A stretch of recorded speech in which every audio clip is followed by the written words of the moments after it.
This lecture is going to cover the respiratory system's major structures and functions.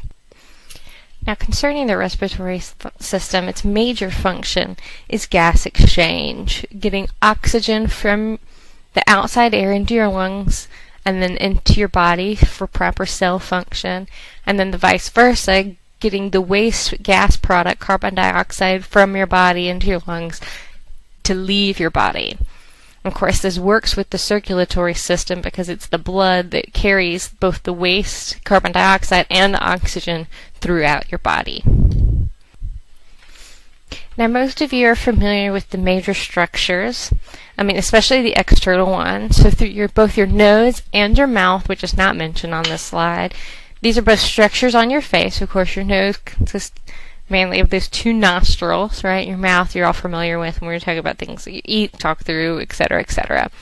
Both of these are where air enters into your system and leaves from your system. Now, your pharynx is the fancy way of saying throat, and this is what connects the nose to your larynx, the next structure within your respiratory system. So air starts in your nose and your pharynx, nose and mouth, and it goes to your pharynx, and then it goes to your larynx. This is the fancy way of saying your voice box, and it is the piece that connects the pharynx to the trachea. Now, your trachea is also known as your windpipe. If you ever look at the structure, especially when we get to the part where we dissect pigs and stuff in the class, you'll see that the trachea is a very whitish-looking structure, and it's sort of ridged looking. And so it always makes me think of like when you go to Six Flags or some other amusement park or a gas station and you get those big thicker straws that go with the like big gulps and stuff like that, and they kind of have the ridges on them. It's almost what a trachea looks like. But this connects the larynx, so your voice box, to the next structure in your respiratory system, the bronchus. Now, bronchus is the singular. The trachea leads to the bronchus, one of two bronchus. Plural, they're called bronchi. And these are the main tubes that run from the trachea into the bronchioles. Since it branches off into two bronchi, right, each one goes into either your right or your left lung. Right, and they kind of continue to divide up into different levels, secondary, tertiary, etc., until you get to bronchioles, right? And the bronchioles are just much smaller tubes. And again, it continues to branch and web out.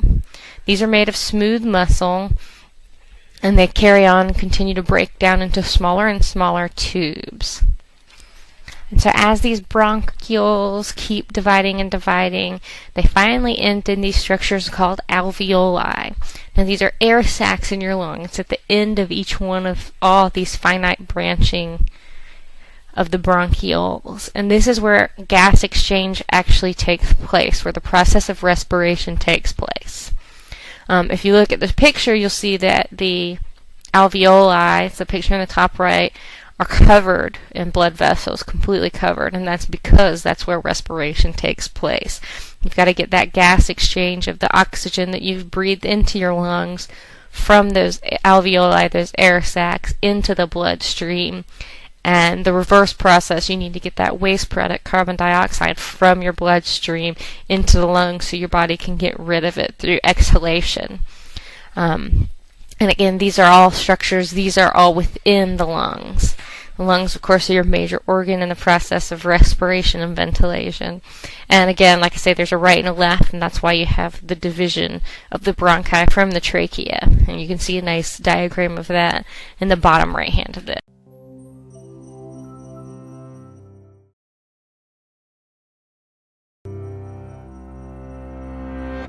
Many of us have hundreds of things on our minds at any moment, often struggling to keep track of everything we need to do. But fortunately, there's one important thing we don't have to worry about remembering: breathing. When you breathe, you transport oxygen to the body's cells to keep them working, and clear your system of the carbon dioxide that this work generates. Breathing, in other words, keeps the body alive. So how do we accomplish this crucial and complex task without even thinking about it?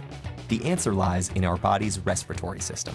Like any machinery, it consists of specialized components and requires a trigger to start functioning. Here, the components are the structures and tissues making up the lungs, as well as the various other respiratory organs connected to them.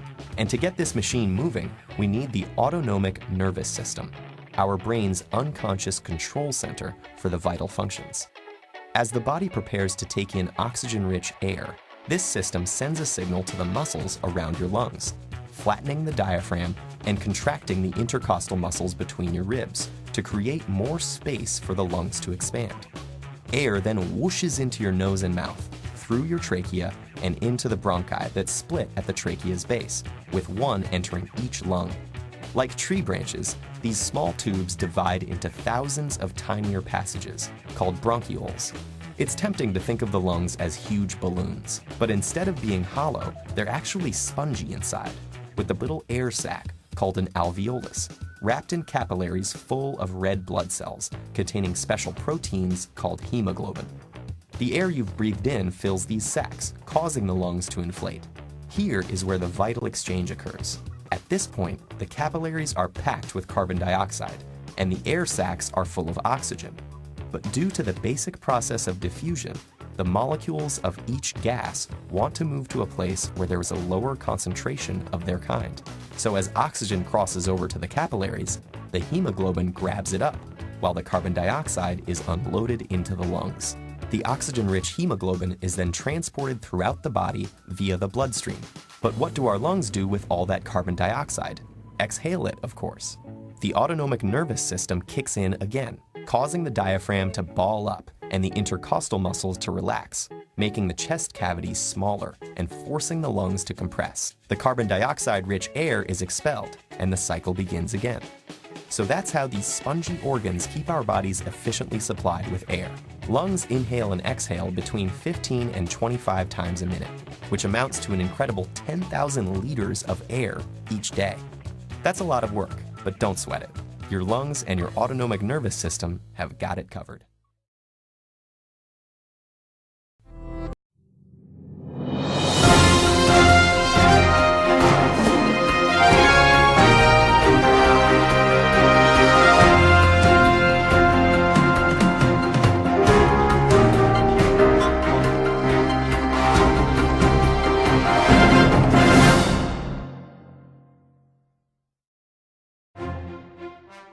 Respiratory system is one of the most crucial systems in our whole entire body.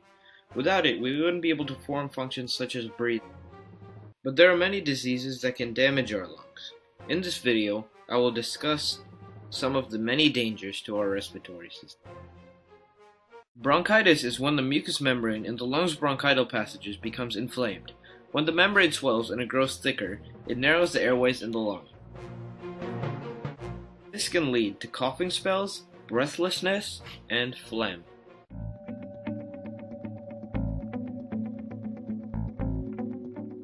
Laryngitis is an inflammation of the larynx, or voice box.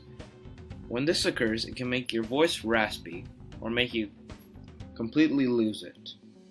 Laryngitis is usually short-term, and can be caused by many things. These things can include colds, irritation, and many others.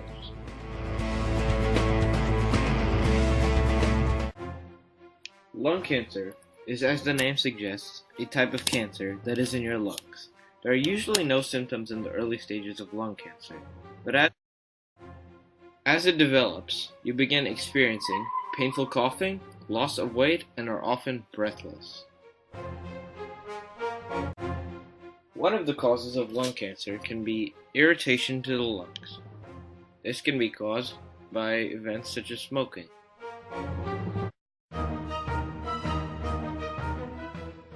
Pneumonia is a lung infection you can get from bacteria that can be deadly if it isn't treated properly.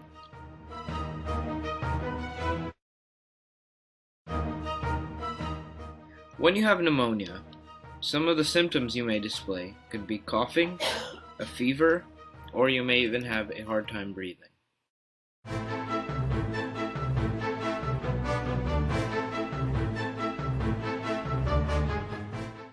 Asthma is when bronchial tubes become inflamed because of the increased production of sticky secretions inside the tubes.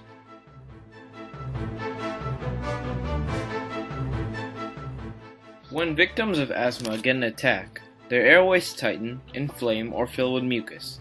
They might need an inhaler to breathe after this. One thing that can cause these attacks is dust and its contents. When they enter the system of someone who has asthma, it can cause an attack.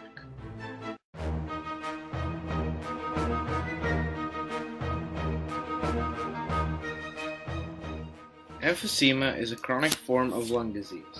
When you have emphysema, you have difficulty breathing because you can only inhale and exhale a certain amount of air at a time.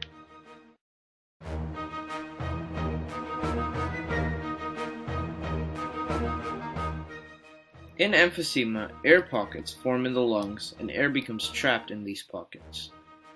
This enlarges the lungs and it makes it harder for the person to breathe.